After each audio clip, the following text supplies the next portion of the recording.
সম্বন্ধে যদি আমাদের দর্শক আমাদের এই তালতলা ডাক্তারলেন দুর্গাপুজো কমিটি, যেটা তালতলা মিত্রবৃন্দের পরিচালনায় দুর্গাপুজোটা হচ্ছে, এটা এই বছর ৭৭তম বর্ষ।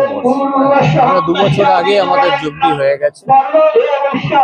আমাদের যেভাবে এটা মধ্য কলকাতার একটা বনেদি ঐতিহ্যময় পাড়া, অনেক পুরনো এলাকা, কলকাতার পুরনো এলাকাগুলোর মধ্যে অন্যতম।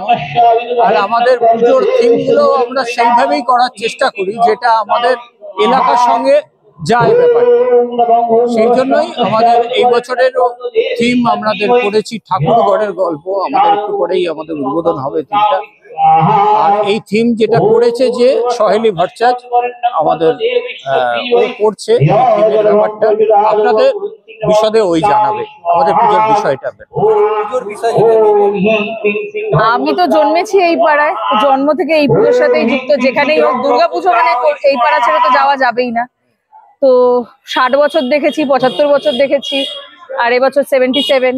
তো আমরা 2019 থেকে আমরা থিমটা শুরু করি।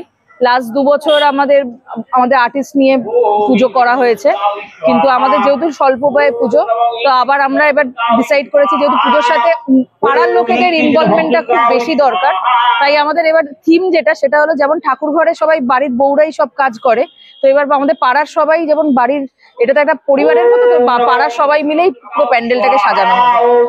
এটা কোনো মানে আলাদা করে কোনো আর্টিস্ট না, কোনো কিছু না, সবাই আমাদের পাড়ার লোকেরাই সবাই আমরা সাজাবো।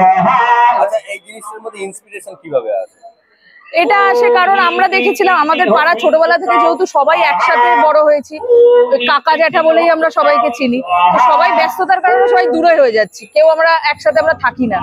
তো সেই জায়গা থেকেই বলে যে এক করার জন্য একটাই আমাদের উপলক্ষ, সেটা হলো পুজো। তো এখানেই যদি এক করা যায় তবে ভালো হয়, সবার ইনভলভমেন্টটা বাড়বে। ইনভলভমেন্ট বাড়লে পুজোর সাথে জুড়ে থাকবে সবাই। এখনো বাইরে থেকে সবাই আসে পুজোর সময়, যারা বাইরে চলে গেছে তারাও পুজোর সময় এসে এখানে ইনভলভ হচ্ছে। দর্শকদের জন্য একটা শুভেচ্ছা বার্তা, সবাইকে পুজো ভালোভাবে কাটুক, সেফলি কাটুক, আর সবাই আসুন এসে পুজোটা দেখে যান। আমরা দেখতে সবাইকে অনুরোধ করব যে সবাই আসুন। ধন্যবাদ আপনাদের। এই বছরের পুজো ক্লিক্সে জানাই শারদ শুভেচ্ছা। এবছর যে কাজটা হতে চলেছে পুজোর ঠাকুর ঘরের টোটাল থিম কনসেপ্টটা নামিয়েছি। যে আমরা পুজোটাকে হারিয়ে ফেলছি, যে পুজো আমরা এখন দেখছি আস্তে আস্তে ঠাকুর ঘরের যে একটা গল্প হয়, কিন্তু পুজোর ঘরের মধ্যে কিছু কিছু জিনিস থাকে যা আমরা অনেকে জানি না। আমরা শুধু পুজো হতে দেখি, কিন্তু পুজোর সাথে আরো আলোচনা অনেক কিছু থাকে। সেই কনসেপ্টটাই আমরা তুলে ধরেছি, এটাই আমাদের ভাবনা। বাকিটা আস্তে আস্তে প্রকাশ্যে থাক, এটুকু। আগামী আমাদের জুলাই মাসের এর থেকে কাজ শুরু হয়।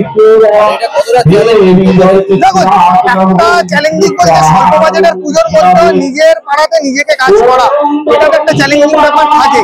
এবার বাকিটা মায়ের ওপর। ওপেনিং আমাদের হয়েছে তৃতীয় দিন।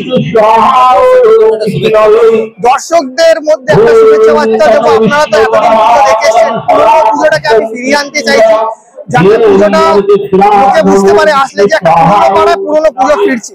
এটুকুই আমি দর্শকদের বলবো, আপনারা আসুন, খুব ভালো লাগে।